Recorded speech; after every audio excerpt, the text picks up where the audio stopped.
प्रिय विद्यार्थियों, देखिए ये एक कार है और ये जा रही है। सामने पड़ गया एक खंभा, सामने पड़ गया क्या? एक खंभा। क्या ये कार खंभे से टकराएगी या इससे पहले ही रुक जाएगी? रुकेगी तो इस पर कितना ब्रेक लगाना पड़ेगा, उसका मंदन कितना होगा, है ना? ये सब जानने के लिए हमको देखना पड़ेगा आज गति के समीकरण।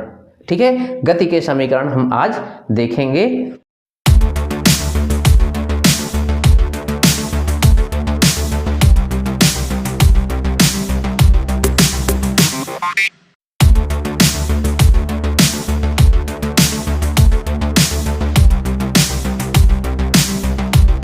मैं धर्मेंद्र सिंह आपका अपने चैनल मेरी कक्षा मैथ मस्ती में एक बार फिर स्वागत करता हूं। आइए आज हम लोग पढ़ते हैं गति के समीकरण। इससे पहले मैं ये कहूँगा कि यदि आप मेरे चैनल को सब्सक्राइब नहीं किए हैं तो इसको सब्सक्राइब करना बिल्कुल ना भूलें। इस पर मैं गणित और आपकी सामान्य विज्ञान से रिलेटेड सारे क्वेश्चंस और उसकी हेडिंग्स करवाता हूँ, है ना? आपको यदि मेरा पढ़ाना अच्छा लगे तो आप इसको सब्सक्राइब करना बिल्कुल ना भूलें। ठीक है, इसको शेयर करना बिल्कुल ना भूलें। आइए देखते हैं हम लोग गति के समीकरण। तो देखिए गति के समीकरण कितने होते हैं। गति के 3 समीकरण मुख्य रूप से माने जाते हैं। ये आपके हैं कौन कौन से? पहला है v = u + at, है ना? v = u + at। और दूसरा है ये आपका है s = ut + ½ at², है ना? तीसरा है ये आपका होता है क्या?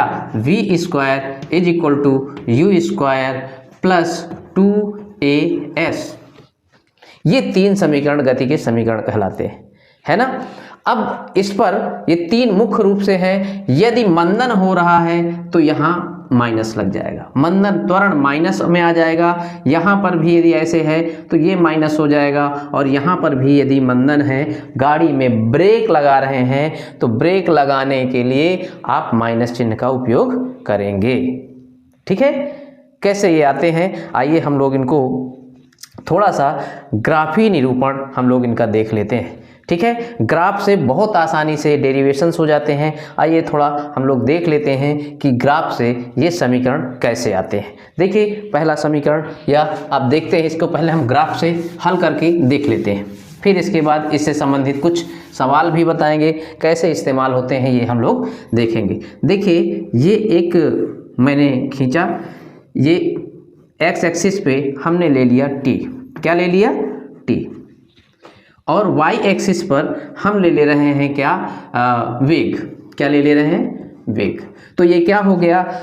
वेग समय ग्राफ हो गया, वेग समय वक्र हो गया ये। ठीक है, वेग समय वक्र।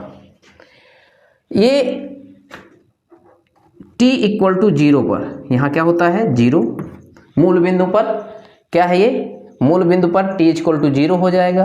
0 पर इसका जो प्रारंभिक वेग था वो था u। कितना था? u। त्वरण a है, त्वरण को प्रवणता से प्रदर्शित करते हैं। ये इसका ये त्वरण हो गया, है ना? ये क्या हो गया? त्वरण हो गया। इस बिंदु को a मान लें तो ये b तक जा रही है एक समान त्वरण से, और उस त्वरण को हम लोग कहते हैं स्मॉल a। अब यहाँ पर इसका वेग क्या हो जाता है? t सेकेंड बाद, क्या? t सेकेंड बाद। देखिए यहाँ पर जो टाइम लगेगा वो कितना हो जाएगा? t सेकेंड बाद। तो इसका वेग जो हो जाएगा वो हो जाएगा v। क्या हो जाएगा? वेग हो जाएगा v। ठीक है, तो इस तरह से एक हम समीकरण इसमें से निकालने जा रहे हैं। ये ग्राफी निरूपण है। एक कार, एक गाड़ी, एक वस्तु, कुछ भी आप मान लीजिए, क्या है? जिसका t = 0, यानी जब वो हम लोग ये कैलकुलेशन शुरू करते हैं तो उस कार का जो प्रारंभिक वेग u है, क्या है? u है, वो 0 समय पर माना गया है। जब हमारा कैलकुलेशन शुरू होगा वहीं पर उस कार का जो वेग है वो u है। फिर t सेकेंड बाद इसका वेग क्या हो जाता है? v हो जाता है। इसको हम बिंदु B से प्रदर्शित किए हैं और t बराबर 0 देखिए यहाँ पर y अक्ष पर x का मान 0 होता है, तो यहाँ पर ये u है जब वो t बराबर क्या है 0 है। यहाँ पर क्या है ये हम मान लेते हैं कि t है, इसका टाइम क्या हो गया, ये टाइम t हो गया। आइए हम लोग अब देखते हैं गति के समीकरण हम लोग कैसे ग्राफ से हल करते हैं। पहला देखिए, ये हमको कभी भी ऐसे भाग वाला सूत्र यदि आप पता हो तो प्रवणता से निकालते हैं हम लोग। त्वरण क्या हो जाएगा, इसका त्वरण क्या हो जाएगा, त्वरण क्या हो जाएगा, इसमें प्रवणता हो जाएगी, क्या हो जाएगी, प्रवणता है ना। जो लोग मैथ पढ़े हैं वो लोग प्रवणता जानते होंगे। प्रवणता मतलब tan थीटा, प्रवणता मतलब tan थीटा, और tan थीटा क्या होता है, लंब बटे आधार। ये देखिए ये थीटा यहाँ समझ लीजिए, तो tan थीटा यहाँ ये देखिए यहाँ पर ये दूरी ये लंब हो जाएगा और ये हो जाएगा आधार। तो ये लंब क्या हो जाएगा, यहाँ तक से यहाँ तक की दूरी, यहाँ से यहाँ तक की दूरी क्या है, ये v है, क्या है ये v है ना। देखिए आप यहाँ से, और यहाँ तक की दूरी क्या है, ये आपकी u है। तो ये दूरी कितनी हो गई, ये हो जाएगी v माइनस u, क्या हो जाएगी v माइनस u। और ये क्या है, ये टाइम है आपका t है ना, ये टाइम है आपका t। तो क्या करेंगे आप देखिए इसको कैसे निकालेंगे, तो त्वरण a इज इक्वल टू हो जाएगा प्रवणता यानी कि v माइनस, इसको हम यदि a b c मान लें तो एक तरह से हम ये लिख सकते हैं bc बटे ac, bc बटे ac मतलब v माइनस u अपॉन ये क्या है t।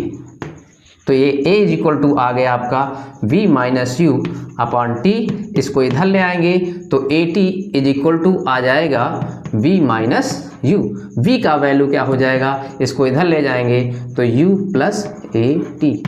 ये आपका गति का पहला समीकरण है, ठीक है। प्रवणता से हमने निकाला, प्रवणता से ये जो ए बी की प्रवणता है वो होती है tan थीटा, tan थीटा बराबर होता है लंब बटे आधार, लंब बटे आधार। तो इससे हम लोग क्या निकाल लिए, गति का ये पहला समीकरण आ गया आपका, है ना। पहले समीकरण तीनों हम लोग देख लेते हैं, इसके बाद इसके एक आध सवाल भी हम देख लेंगे, कोई दिक्कत इसमें, ठीक है। आइए देखते हैं दूसरा समीकरण, ठीक है। जब भी भाग का रिलेशन बने, आप जानते हैं tan थीटा भाग वाले रिलेशन में ग्राफ में आप समझ जाइएगा कि वहाँ पर प्रवणता ही निकालनी है, ठीक है। तो यहाँ त्वरण निकालना था, त्वरण से हम इस इक्वेशन को सॉल्व किए। त्वरण बराबर क्या होता है, ये प्रवणता यहाँ पर आ जाएगी ग्राफ के द्वारा जब हम करेंगे, और प्रवणता होती है tan थीटा, tan थीटा होता है लंब बटे आधार, ठीक है ना। तो ये आपका आ गया। आइए देखते हैं हम लोग दूसरा समीकरण, ठीक है। दूसरा समीकरण, ये पहला समीकरण सॉल्व हो गया, ठीक है। अब आते हैं दूसरे समीकरण की ओर। दूसरे समीकरण में हमको क्या निकालना है, s निकालना है ना। क्या निकालना है, s मतलब दूरी। देखिए जब भी चाल और समय ग्राफ दिया हो, त्वरण हो या ना हो कुछ भी हो, चाल समय ग्राफ यदि दिया है, आपसे दूरी पूछा है, तो जो वक्र है उसके नीचे x अक्ष में जो समय का है उस पे आप क्षेत्रफल निकाल लेंगे। क्या निकाल लेंगे, क्षेत्रफल निकाल लेंगे, ठीक है। यहाँ पर देखिए जैसे ये O होता तो यहाँ पर लिखेंगे S इज इक्वल टू क्या, ओ ए बी, और यहाँ T मान लेते हैं ओ ए बी टी का क्षेत्रफल, ठीक है। यहाँ इस पूरी आकृति का क्षेत्रफल, इस पूरी आकृति का आप क्षेत्रफल निकाल लेंगे। देखिए यहाँ से इस ये जो आपका ग्राफ है, ये ए बी ग्राफ है, उसके नीचे जितना क्षेत्रफल बन रहा है उस पूरे क्षेत्रफल को यदि आप निकाल लेंगे तो चली गई दूरी आ जाएगी। कभी भी वेग और समय ग्राफ आपको दिया हो, दूरी पूछे तो आपको ग्राफ के द्वारा जो क्षेत्रफल ग्रहण किया जाएगा एक्स अक्ष पर, समय ग्राफ पर, उसी को आपको निकाल देना है। और इस कंडीशन में जितना भी क्षेत्रफल आएगा वही क्या होगा, चली गई दूरी होगी, वही क्या होगी, चली गई दूरी होगी। तो आइए हम लोग देखते हैं कैसे हम इसको निकालते हैं। देखिए इसमें इसको हम दो पार्ट में तोड़ लें।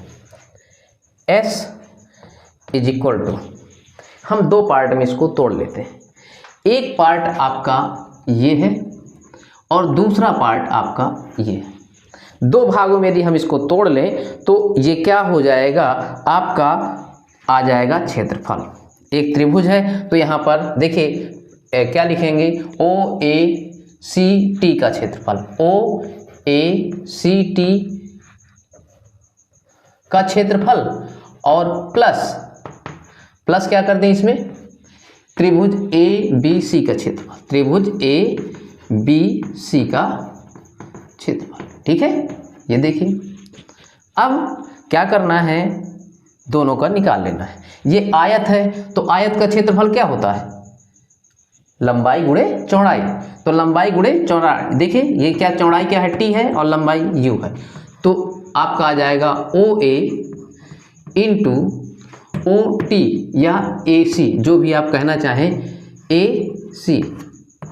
दूसरा प्लस 1/2 आधार गुणे ऊंचाई, आधार गुणे ऊंचाई यानी ए सी गुणे बी सी, ए सी गुणे बी सी। ठीक है, ए सी गुणे बी सी। अब यहाँ पर रख दीजिए, आपका आंसर आ जाएगा। ओ ए क्या है, यू है, इनटू है ना, ये आपका टी है, प्लस 1/2 ए सी अभी आप यहाँ देखे थे टी है, ए सी क्या है, टी है, और बी सी है v माइनस यू। हल करिए इसको आपके सामने, ये आ जाएगा U T plus half T, है ना। v की जगह है आप क्या कर दें, v की जगह है क्या रख दें, u प्लस ए टी रख दें, u प्लस ए टी रख दें और माइनस u रख दें। ठीक है ना, यहाँ पर आप लिख सकते हैं समीकरण 1 से v बराबर u प्लस ए टी लेने पर, है ना। तो देखिए इस v की जगह हमने u प्लस ए टी रख दिया।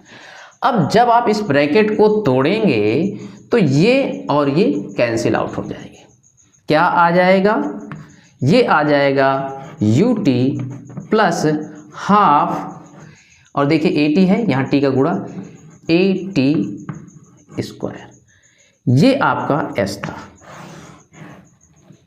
ठीक है, ये आपका क्या था, एस था। ठीक है, एस बराबर U T plus half A T square. फिर से समझ लीजिए, हमने इसका मान रखा, इसका मान u था प्रारंभिक और ए सी था टी, फिर 1/2 त्रिभुज का क्षेत्रफल 1/2 आधार गुणे ऊंचाई होता है।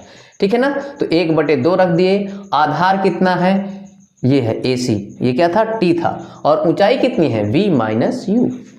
v की वैल्यू फिर समीकरण 1 से रख दीजिए, v बराबर होता है u प्लस ए टी। मैंने यहाँ v की जगह यहाँ पर इतना रख दिया, ब्रैकेट जब हल करेंगे तो ये और ये क्या हो जाएगा, खत्म हो जाएगा। यहाँ ए टी बचा और हाफ टी से गुणा कर देंगे, क्या आ जाएगा, s बराबर U T plus half A T square. तो इस तरह से ये आपका दूसरा समीकरण आ गया, गति का दूसरा समीकरण ग्राफ से हम लोगों ने निकाल लिया।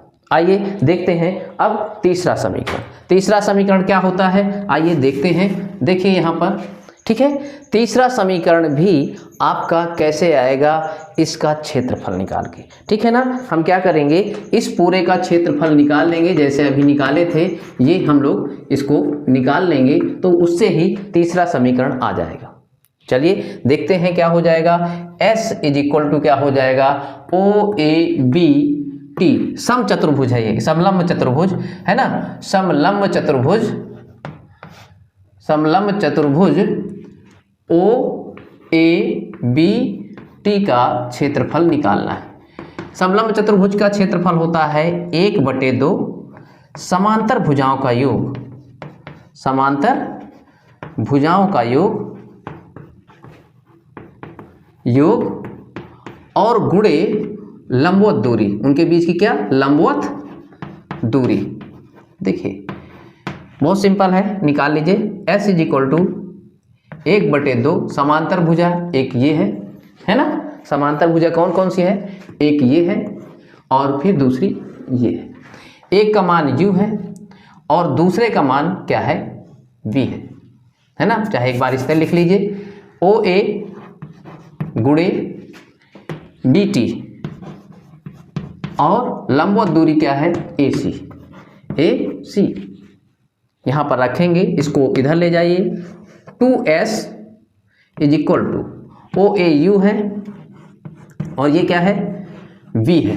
ये u है और यहाँ तक की दूरी क्या है, ये आपकी v है और गुणे ये आपकी t है। ठीक है, ये योग था, योग समांतर भुजाओं का योग और गुणे लंबवत दूरी। अब देखिए यहाँ क्या हो जाएगा, है ना। इसमें t को हटा दीजिए, u प्लस v, t की वैल्यू आ जाएगी आप जाने तो ये आ जाएगा v माइनस यू बटे a। देखिए समीकरण उससे a इज इक्वल टू क्या होता है, v minus you upon t। तो t की वैल्यू यहां से रखेंगे तो कैसे आएगा, t बराबर आ जाएगा v माइनस यू बटे a। यहां पर हमने t की जगह पर रख दिया। अब आपका देखिए ये आ गया u प्लस v और v माइनस यू। आपको याद हो तो ये देखिए, ये इसको ले आते हैं, 2as is equal to v square minus u square.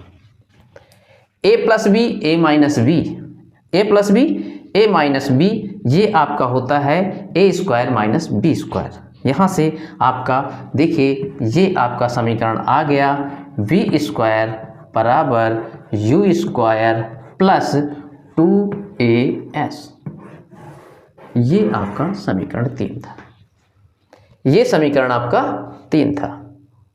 ठीक है, तो देखिए इसको हम पक्षांतर कर लिए हैं तो ये इधर प्लस में आ जाएगा, यू स्क्वायर प्लस 2as बराबर वी स्क्वायर के, यू स्क्वायर प्लस 2as बराबर वी स्क्वायर के। तो इस तरह से हम ग्राफ से इन तीनों समीकरणों को देख लिया, है ना। ग्राफ से हम इन तीनों समीकरणों को देख लेते हैं और देखिए इनका यूज बहुत आसान है। कैसे हम लोग इनको करते हैं, बस कंडीशंस आपको अच्छे से ध्यान रखना चाहिए तो सवाल अपने आप आ जाएगा। देखिए ये आपके 3 समीकरण आपने देखा कैसे, v is equal to u plus a t, है ना, प्लस माइनस दोनों कर सकते हैं। जब आपका रिटार्डेशन लगेगा तब ये लगेगा। फिर s बराबर यू टी और plus minus half eighty square, और तीसरा था v स्क्वायर बराबर you square plus minus 2as। अब देखिए कैसे इनका यूज होता है। जब गतिशील वस्तु की स्थिति में अंतिम चाल, प्रारंभिक चाल, त्वरण और समय दिया, इतनी चीजें जब दे रहेंगी तो पहला देखिए इसमें समय है लेकिन दूरी का कहीं पर बात नहीं कही गई, इसमें दूरी की कहीं पर कोई बात नहीं कही गई है। दूसरे में क्या है, दूसरे पे देखिए दूरी आ गई, दूसरे में दूरी आ गई लेकिन अंतिम चाल की कोई बात नहीं की गई, v नहीं है। इसमें समय नहीं। तीनों की कंडीशन में मतलब जो कंडीशन दे सवाल में उसी के आधार पर इसको पुटअप कर लेना है ना। एक एग्जाम्पल हम लोग देखते हैं इसमें, देखिए एक एग्जाम्पल देख लेते हैं कोई सवाल का यदि मिल जाए। देखिए कह रहा है और एक कुछ कंडीशन इसमें देख लीजिए कि यदि प्रारंभ कर रही है यात्रा, है ना, तो t बराबर 0 लेना है। शुरू में जब यात्रा प्रारंभ होती है वो t बराबर 0, कहीं पर ब्रेक लग करके गाड़ी रुक जाती है, तो इसका मतलब अंतिम वेग क्या हो गया, 0 हो गया। अंतिम वेग क्या हो गया, 0। तो ये कुछ कंडीशंस आपको यहाँ देखना है। एक कार विरामावस्था से प्रारंभ, देखिए u का मान 0 कर रहा है पहले से ही। देखिए कह रहा है एक कार जो है, ये कार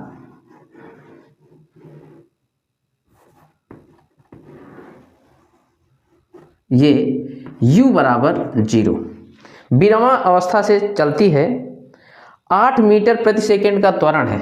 इस पर जो त्वरण है वो क्या दे दिया, 8 मीटर पर सेकेंड स्क्वायर त्वरण दे दिया। और कहता है 160 मीटर प्रति सेकंड के वेग वस्तु कितने समय में प्राप्त कर लेगी।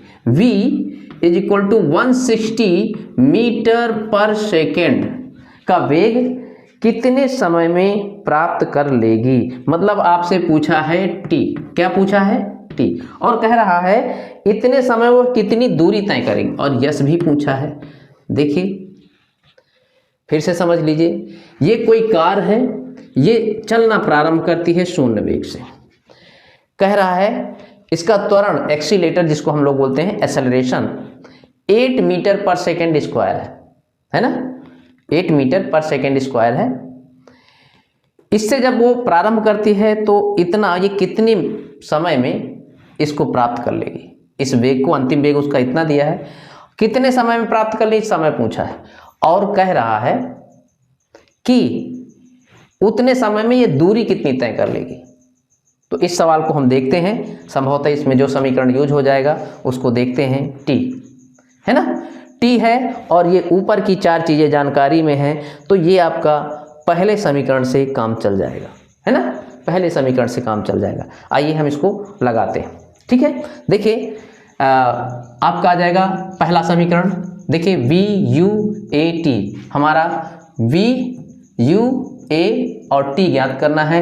ये 4 जानकारी दी हुई है, यहाँ से 4 जानकारी जो मिल रही हैं वो पहले समीकरण में पुट कर देंगे। हमको क्या निकालना है, v दिया हुआ है, और यहाँ पर देखिए हम इसमें सीधे मान रखने जा रहे हैं v बराबर u प्लस ए टी। ये आपका जो समीकरण है, ये इस समीकरण का इस्तेमाल हम करने जा रहे हैं, ठीक। v की वैल्यू 160 है ना, 160 हम रख देते हैं। u का मान 0 है, u का मान 0 है, प्लस a का मान है आपका 8, और t हमको ज्ञात करना है। t हमको क्या करना है, ज्ञात करना है, ठीक है। तो देखिए ये आप इधर कर दीजिए, तो यहाँ पर 8t इक्वल टू आ रहा है 160, तो t की वैल्यू आ गई 160 बटे 8, 8 दूनी 16, यानी कि 20 सेकेंड में। कितना आ गया, 20 सेकेंड। 20 सेकेंड में ये आपका इतना वेग अर्जित कर लेगा, है ना, इतना वेग ये 20 सेकेंड में अर्जित कर लेगा। अब इसमें पूछा था s कैसे निकालेंगे, s भी निकाल लीजिए। s बराबर क्या होता है, अब देखिए अब आपके पास सभी जानकारियां हो गई, आप चाहे जिससे निकालिए, चाहे तो अंतिम वाले से निकालिए, चाहे आप दूसरे वाले से निकाल लीजिए। s इन दोनों में है, ये है s, इसमें भी है, तो आप क्या कर दीजिए, इसमें से निकाल लीजिए। v स्क्वायर बराबर u स्क्वायर प्लस 2as, इसका मान था कितना, 160, इसका मान था 160, इसका मान 0, इसका मान 2, a का मान आपको पता है कितना है 8, और s ज्ञात करना है। s क्या करना है, ज्ञात करना है।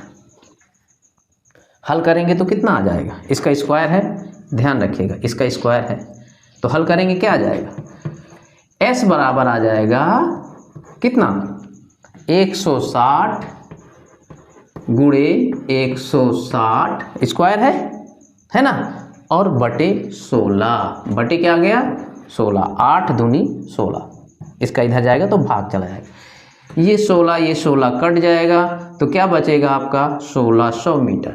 आंसर आपका आ गया 1600 मीटर। कितना आ गया, 1600 मीटर, है ना। ये दिखाई ना दे रहा होगा तो मैं इसको आपको देखिए लिख देता हूँ दूसरी जगह। ये कितना आ गया, इसका वैल्यू ये यहाँ पर मैं लिख देता हूँ, ये आ गया s बराबर 1600 मीटर, ठीक है। तो इस तरह का आप गति के समीकरण का उपयोग करके, गति का समीकरण का उपयोग करके इस तरह के सवाल आप लगा लेते हैं, ठीक है। ये कार थी और इस तरह से इसमें कहानी दी गई। तो कब u0 होगा, कब v 0 होगा? यदि शून्य से शुरू कर रहा है तो u का मान शून्य, यदि अंतिम वेग कह रहा है कि रुक गई गाड़ी, अंतिम वेग शून्य हो जाएगा, है ना। तो इस तरह से कंडीशन के आधार पर आप गति के समीकरणों का उपयोग कर सकेंगे। ठीक है। और सवाल, किसी के पास कोई किसी भी प्रकार का सवाल हो तो आप कमेंट बॉक्स में ज़रूर लिख करके भेजें। ठीक है। और आज की वीडियो में यहीं तक, इसके आगे हम अगले वीडियो में देखेंगे। धन्यवाद।